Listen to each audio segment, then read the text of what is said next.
Beleza. Então, mais uma vez, bom dia, né? Bom revê-los aqui.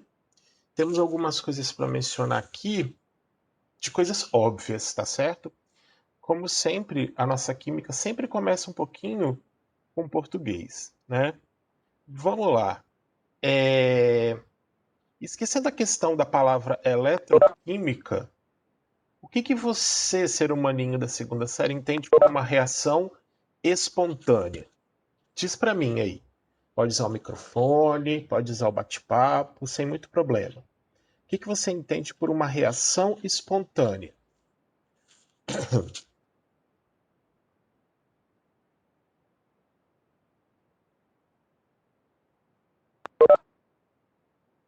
Involuntário? Não sei. Vão trabalhando aí, vão pensar. Imediata? Imediata você tá, me dá mais a entender que você está querendo dizer que ela é uma coisa rápida, tipo assim, ela logo começa a acontecer, entendeu? Mas o que eu quero dizer com algo espontâneo? Vamos pensar na palavra espontânea comparado com a palavra não espontâneo, tá certo? Quando a gente estiver falando aqui de uma reação eletroquímica, tá? Pensa um pouquinho nessas coisas que nós temos falado nas últimas aulas, certo? Nos processos que a gente vem falando, principalmente na reação de oxirredução, ocorre um fenômeno de transferência de elétron, certo? Então você tem elétron sendo perdido por uma espécie química e esses elétrons são transferidos para uma outra espécie química, correto? Quando a gente falar de reação eletroquímica espontânea, nós precisamos pensar, tá, gente, que esse processo de transferência de elétron ele é espontâneo. A gente pode associar mais a palavra, ao invés de imediato, com a palavra natural, correto? Então a transferência de elétron ela ocorre naturalmente. Lembra da tabela periódica? Diz para mim quem naturalmente perde elétron e quem naturalmente ganha elétron. Fala aí.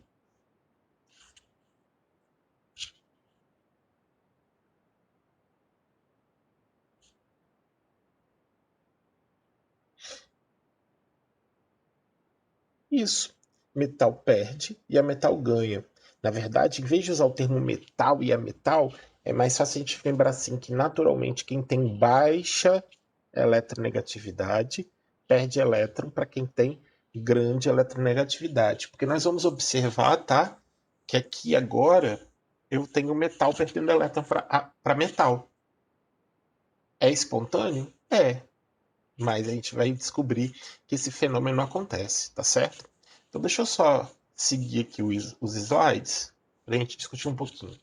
Olha só, eu gosto muito de usar esse exemplo para que vocês entendam o que é um processo espontâneo, o que a gente está querendo dizer em processo espontâneo. Então, na natureza, a gente encontra o ferro na forma de minério, na forma associada a outros elementos químicos. E esse ferro presente no minério, que a gente normalmente, geralmente chama de minério de ferro, o ferro está na forma mais 2 ou na forma mais 3, tá certo? Esse minério, então, ele é extraído lá né, das grandes montanhas, né? E é conduzido até as siderúrgicas, metalúrgicas, né? Onde ela passa por processos físicos e processos químicos, onde se extrai o ferro e ele é vendido e comercializado na forma de ferro reduzido, que normalmente não, que possui carga igual a zero. Diz para mim qual das duas cargas o ferro tem que ter naturalmente, a carga positiva ou a carga zero? Vamos ver se vocês já entenderam onde eu quero chegar.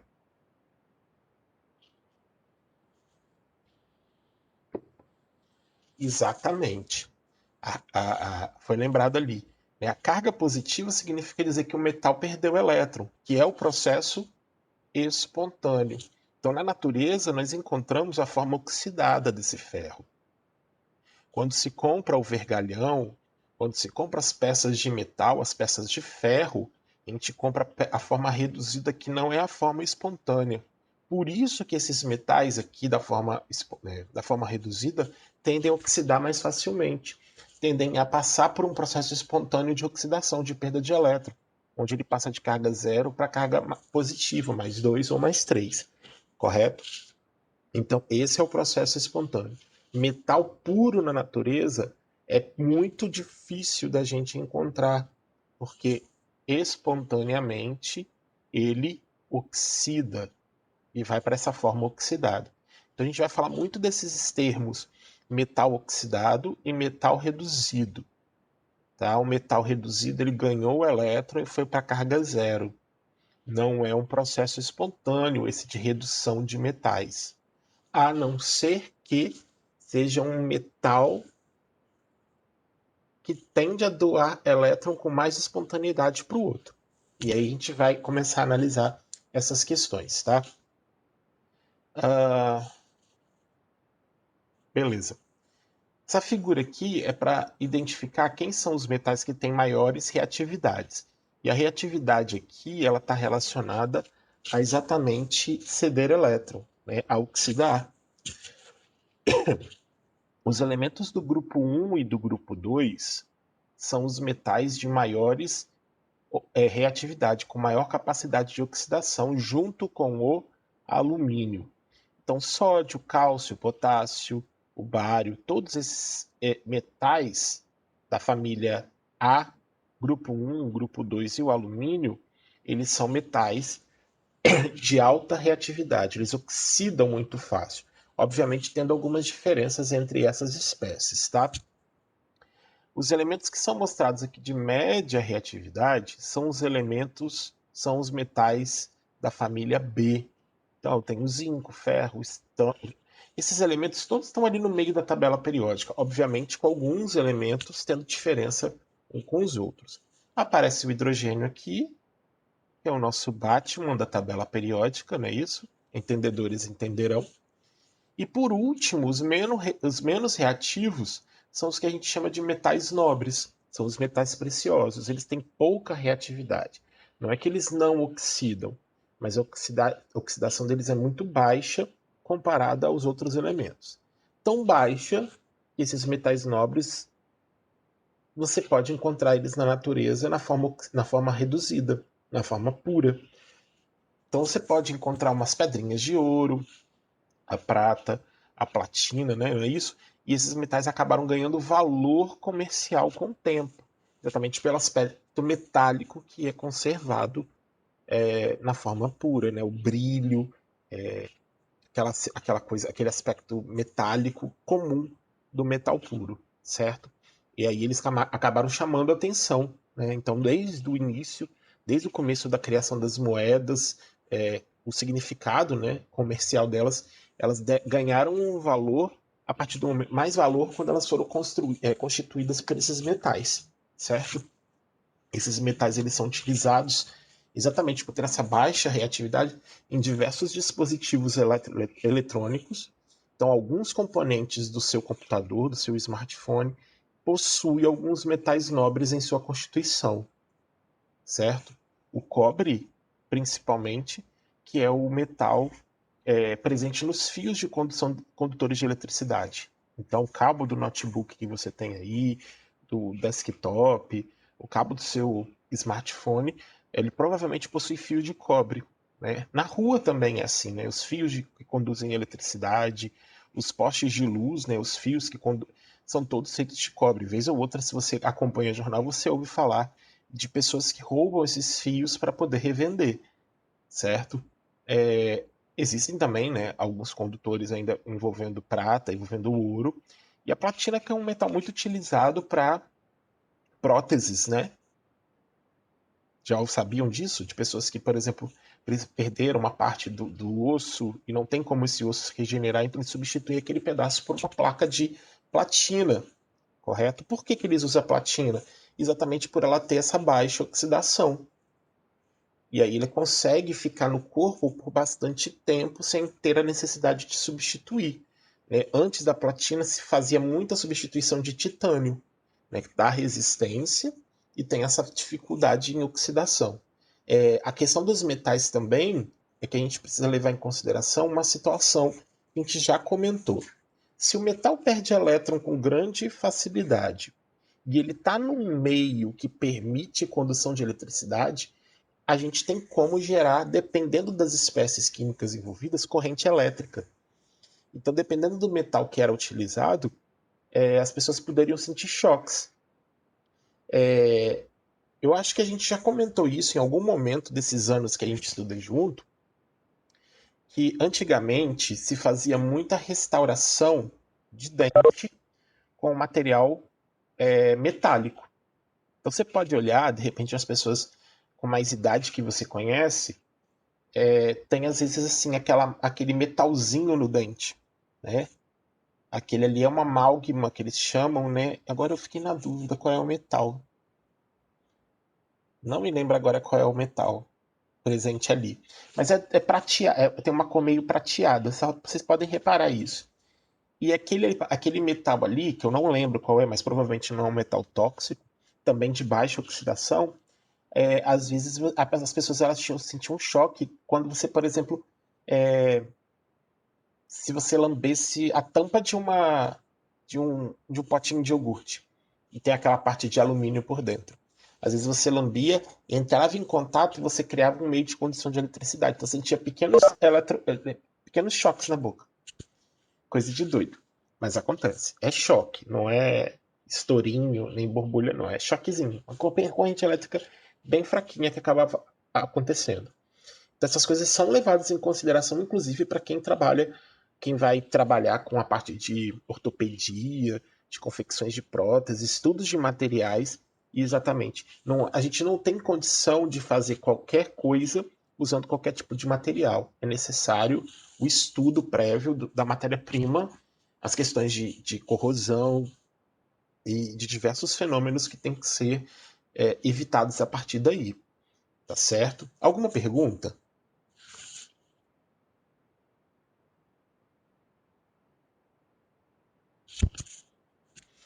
Não. Beleza. Então vamos seguindo aqui. Eu acho que a gente tem condição de avançar mais um pouco, até chegar na parte dos cálculos em si. Deixa eu pular essa figura e vir para cá. Isso daqui nós já conversamos nas últimas aulas e a gente vai retomar essa fala a partir de hoje, tá? Só esperar a caneta se manifestar, então.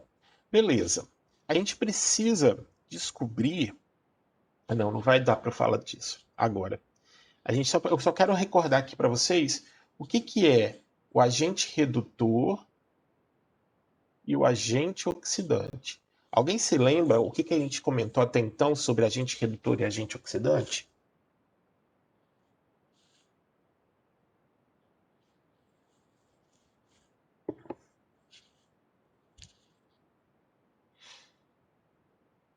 Hein? Fala para mim aí. O que é um agente oxidante e um agente redutor? Então, a primeira coisa que você precisa lembrar é que o agente oxidante e o agente redutor, né, é espécie. Opa! É espécie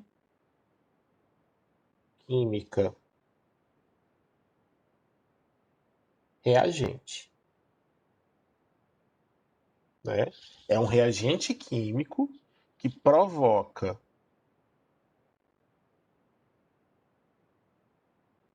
o quê? No caso do agente redutor, que provoca a redução, e no agente oxidante, que provoca a oxidação. Então vai depender de cada caso. Mas como eu mencionei com vocês, se a gente fala de metal com a metal, fica fácil para a gente entender quem vai perder elétron para quem.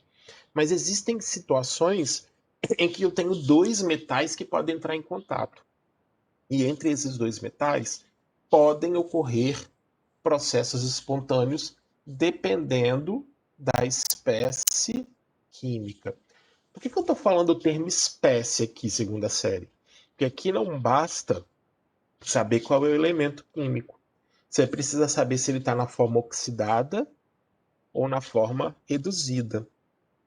Porque se naturalmente um metal vai perder elétron, ele não pode estar oxidado, ele tem que estar reduzido. Ele tem que ter aquela carga zero indo para uma carga positiva, tem que permitir a doação de elétron. Então a identificação da espécie é muito importante. A gente vai voltar para essa tela aqui depois, mas eu quero voltar para o português com vocês e discutir uma outra coisa. Na tela aí está falando da palavra potencial. Você que já passou de ano em gramática, em redação, me diga o significado da palavra potencial.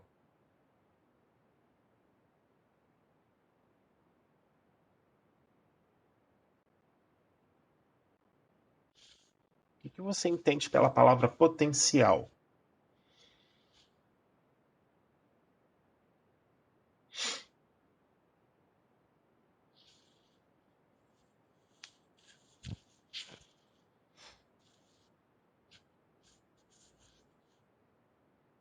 Tipo, neste exato momento, a segunda série tem potencial em ficar muda. Isso, Matheus. Potencial é uma capacidade.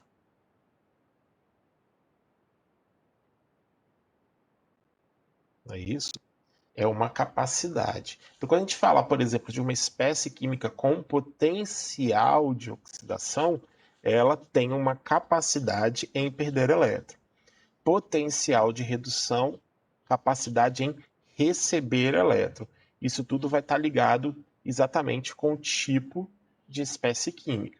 Lá a gente comentou, por exemplo, do metal zero, que pode perder um elétron, vamos supor, e se tornar metal mais um. Então aqui eu estou analisando o potencial de oxidação do metal.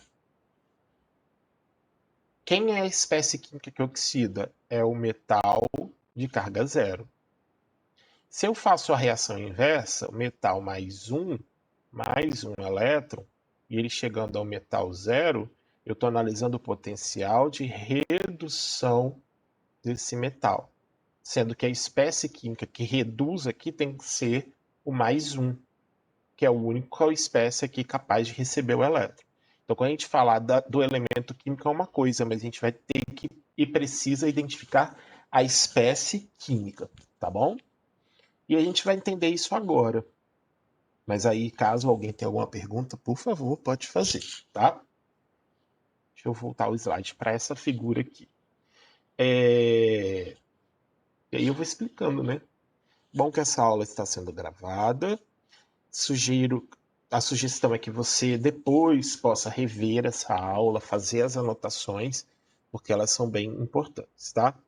Aqui eu tenho um recipiente, tá? Um recipiente com uma solução de ácido clorídrico. Essa solução de ácido clorídrico, ela é conhecida por vocês por um outro termo. Ela é uma solução eletrolítica.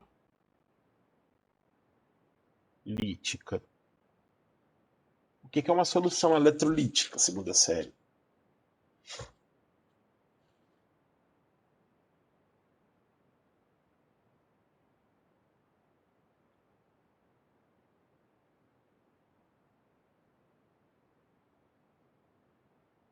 Acontece na água. Se for na água, é porque ela é uma solução aquosa, né? Mas independente dela ser uma solução aquosa ou não, a solução eletrolítica conduz eletricidade. Então ela possui cargas dissolvidas. Tem cargas positivas e negativas. Na solução aquosa, eu posso ter soluções eletrolíticas desde que eu dissolva ou reaja com a água produzindo os íons no fenômeno de ionização. A gente falou isso quando estudou as soluções ácido-base. Aqui em cima eu estou marcando para vocês que são os metais puros, né? Metais na forma reduzida, que são inseridos dentro dessas soluções, correto? Esse conjunto da solução eletrolítica e os metais puros vai ser chamado para a gente de eletrodo. Alguém já ouviu essa expressão, eletrodo? Ah, eu ouvi, professor, quando eu vi Grey's Anatomy. E aí eles botam os eletrodos nas pessoas para poder ver batimento. É mais ou menos isso, beleza? Mas o eletrodo, para a gente, é um dispositivo, tá? Que dependendo da ligação com outro eletrodo, ele pode gerar corrente elétrica, tá certo? Quando você olha a pilhazinha que tem lá aquele positivo e negativo, que a gente chama de polo, aqueles ali são dois eletrodos, um eletrodo positivo e o eletrodo negativo. A gente vai chegar até lá, tá? Por enquanto eu preciso entender a concepção de um eletrodo. Por que ele está chamando isso tudo aqui e está questionando isso? Porque nas ciências, tá? Aí o pessoal, ai meu Deus, lá vem ele falando de ciência de novo. Pô, dou a aula da coisa, né, gente? Vou ficar falando de quê? O tempo todo. De museu? Ah, adoro. Então, gente, para estudar as coisas dentro das ciências é muito importante o que eles chamam de padronização. Então a gente cria uma padronização para que os estudos sejam feitos dentro de condições idênticas, tá certo? E dentro dessas reações de oxirredução e desses processos eletroquímicos espontâneos aí, a padronização ela é fundamental. E a padronização foi feita a partir do eletrodo de hidrogênio, que é esse que eu marquei de vermelho ali. Esse aqui é o meu eletrodo padrão. Por que o hidrogênio? Ah, porque o hidrogênio é o Batman da tabela periódica, né? Então você não sabe se ele é metal, se ele é ametal, até ele estar combinado com outro elemento químico, você não sabe se a tendência dele é atrair elétron ou de repente tem uma perda um aumento de carga. Então a gente usou o hidrogênio como padrão. E aí, esses valores que estão aqui, ó, nessa coluna esquerda e essa coluna direita, são os potenciais, né? Potencial de redução e o potencial de oxidação. Opa! Então, se vocês falaram que potencial é a capacidade, eu estou vendo ali a capacidade à direita, por exemplo, que os elementos químicos têm em reduzir, que as espécies químicas têm em reduzir, e a direita, a direita o potencial em ganhar elétron e a esquerda o potencial em perder elétron, tá? Aí o que nós acontecemos? O que acontece? Como é que eles chegaram a esses valores? Vocês também já ouviram falar de um dispositivo chamado voltímetro ou multímetro?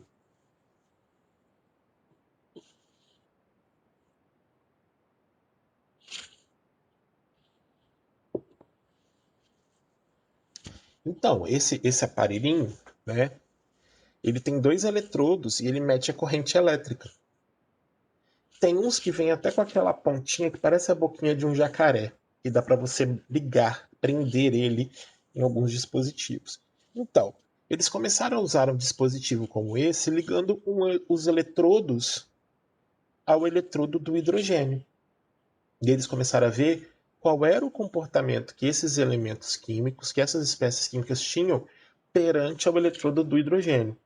Se esses elementos teriam condições ou características de ganhar elétron do hidrogênio ou perder elétron para o hidrogênio. Então aqui eu só tenho uma representação apenas para didática de três elementos químicos, três metais perante o hidrogênio, que é o magnésio, o ferro, o cobre, certo? Se você olhar para os dados que estão na coluna da direita, que é o potencial de redução, o magnésio, esse potencial é em volts, tá? O magnésio, em relação ao hidrogênio, tem um potencial de menos 2,37 volts. O ferro tem menos 0,44. O menos 0,44, você vai concordar comigo que é um valor maior do que o menos 2,37. Então a gente já consegue identificar que o ferro tem um potencial de redução maior que o magnésio. Ou seja, entre o magnésio e o ferro naturalmente ganha elétron do magnésio. E o magnésio, obviamente, perde elétron para o ferro. Tá certo?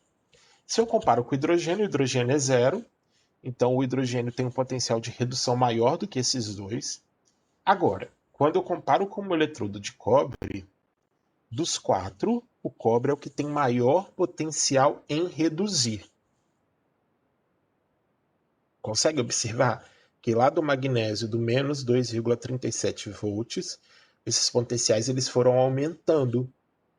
Estão ficando cada vez mais positivos. Então, há um aumento no potencial de redução. Há um aumento na capacidade de reduzir. Correto? Sim ou não? Consegue enxergar isso?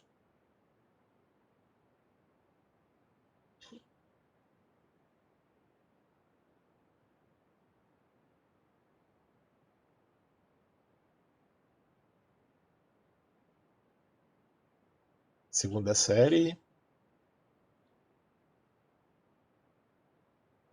Eu estou mostrando aqui os potenciais de redução, os valores dos potenciais comparados ao eletrodo do hidrogênio. Vocês conseguem enxergar um aumento na capacidade de redução?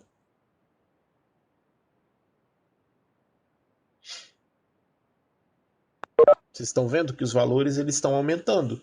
Então tem um aumento na capacidade de redução. Tá? Se eu fosse observar a reação inversa, e essa que está simbolizada aqui no meio, é uma semi-reação de redução. Por que é uma semi-reação de redução? Porque em todas elas a espécie química está ganhando elétron. Então, quem tem o maior potencial de redução aí é o cobre, mas é essa espécie química do cobre aqui, ó. É o cobre 2+. Essa espécie química tem o maior potencial de redução de todas essas que aparecem ali, porque é o cobre 2+, a única espécie do cobre capaz de receber o elétron. Porque o cobre 0 já recebeu. O Mg2+, é a espécie química que possui o menor potencial de redução dos quatro, correto? Porque é a única que tem capacidade de receber elétron. O Mg0 já recebeu, ele está na forma reduzida. Nesse mesmo raciocínio, a gente pode ter o fenômeno inverso, correto? Cadê o fenômeno inverso? É só inverter. Se isso aqui é semi-reação de redução, eu posso ter a semi-reação de oxidação. Oxidação é só perder elétron, então você faz o inverso. Ó, Mg0 indo para Mg2+, mais 2 elétrons. Fe0 indo para Fe2+, mais 2 elétrons. H2 indo para 2H+, mais 2 elétrons. E o Cu0 indo para Cu2+, mais 2 elétrons. Estão vendo? Então, todos os processos eles estão oxidando. Se eu inverter a equação, é só eu pegar o potencial de redução e inverter o sinal. Agora, se eu penso no potencial de oxidação como capacidade em perder elétron, há um aumento do potencial de baixo para cima. Tá vendo? Menos 0,34, 0, mais 0,44, mais 2,37. Tá certo? Mais 2,37 é o maior potencial, que vem do magnésio. Mas de qual espécie química do magnésio? A espécie química Mg0. Porque é o Mg0 que tem capacidade em perder elétron. Então agora é importante identificar a espécie. Para isso, como é que a gente consegue identificar? Através das semi-reações. Identificar o que fenômeno está acontecendo ali. Então, por exemplo, vou fazer uma dinâmicazinha com vocês rapidinho aqui, tá? Para a gente ir para o final da aula, tá? Vamos supor que eu junte o eletrodo. Cadê? O eletrodo de ferro com o eletrodo de magnésio, tá bom? Entre o ferro e o magnésio, eu quero identificar o processo espontâneo que pode acontecer entre eles. Aí, olha só, se você olhar o potencial de redução, quais dos dois eletrodos tem um maior potencial de redução? É o ferro ou o magnésio?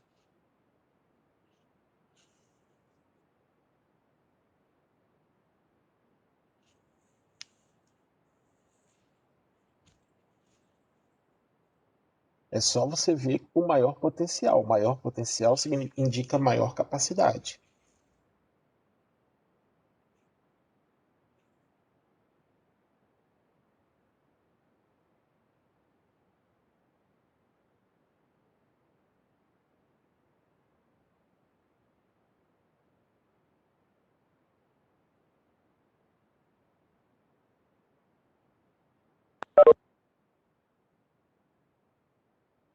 Sim, mas qual dos dois potenciais é o maior?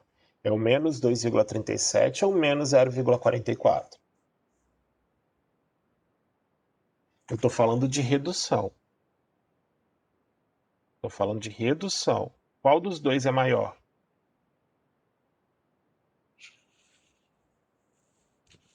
Estamos precisando estudar matemática, tá, gente? Menos 0,44 é maior do que menos 2,37, tá? Então, o ferro tem maior potencial de... Na verdade, deixa eu apagar.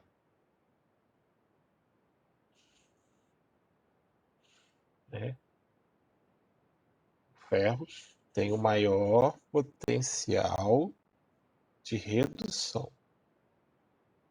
E qual é a espécie química deste ferro? Tem que ser o ferro 2+. Então, o magnésio vai ter que ter o maior potencial de oxidação, no caso. E aí você compara com a tabela inversa. Na tabela inversa, o mais 2,37 é um número maior do que o 0,44. Então, o magnésio passa a ter o maior potencial de oxidação. Porém, as reações de oxidação, o magnésio tem que ser um magnésio 0. Então, aqui eu tenho o ferro com maior potencial de redução e o magnésio com maior potencial de oxidação. Aí a gente volta para a tela seguinte, não é isso? Cadê? Quem tiver... Deixa eu só tirar o bate-papo da minha frente. Quem tiver o maior potencial de oxidação, né? Naturalmente, quem tiver o maior potencial de oxidação tem uma maior tendência em perder elétron, não é isso? Em sofrer oxidação. E, consequentemente, se ele está doando elétron, ele provoca redução de outra espécie química. Então, se ele tem grande potencial de oxidação, ele é um ótimo agente redutor. No mesmo raciocínio, a espécie química que tem alto poder de redução tem tendência em sofrer redução, em ganhar elétron. Se ele tem tendência em ganhar elétron, é porque ele tem uma forte inclinação para fazer uma outra espécie química oxidar. Se a outra espécie química oxida, ele se torna um ótimo agente oxidante, tá certo? Então, voltando para a tela anterior, se o ferro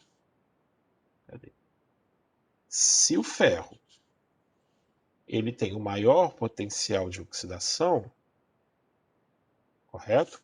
Se ele tem o maior potencial de oxidação, ele é o nosso agente oxidante. O ferro 2+. E o Mg0, por ter o maior potencial de oxidação, ele é o nosso agente redutor.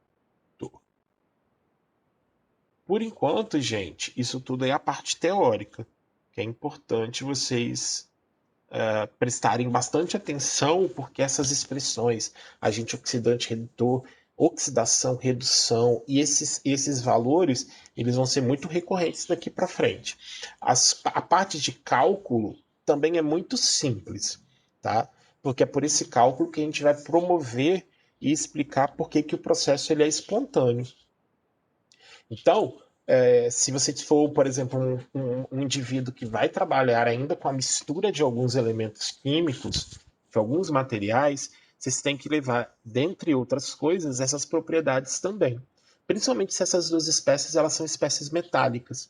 Porque se essas duas espécies metálicas tendem a perder elétron, é bem provável que você gere uma corrente elétrica. Se o meio onde esse material estiver presente permitir esse tipo de condução de eletricidade. Então, isso tudo é levado em consideração. Os estudos, né, são levados em consideração exatamente para que a gente não tenha nenhum tipo de problema, tá certo? O que a gente vai fazer amanhã é começar a entender exatamente a questão desses cálculos. Como é que a gente vai chegar a calcular o que a gente chama de potencial eletroquímico, que na verdade o que a gente vai calcular, cadê minha caneta? Eu estou escrevendo aqui, ela não aparece. Então, a gente estava falando de potenciais de oxidação e redução.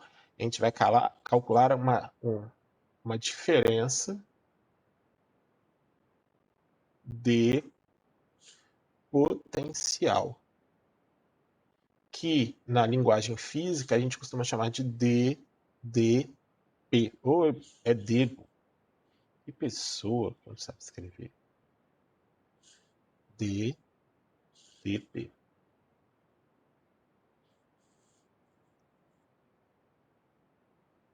DDP.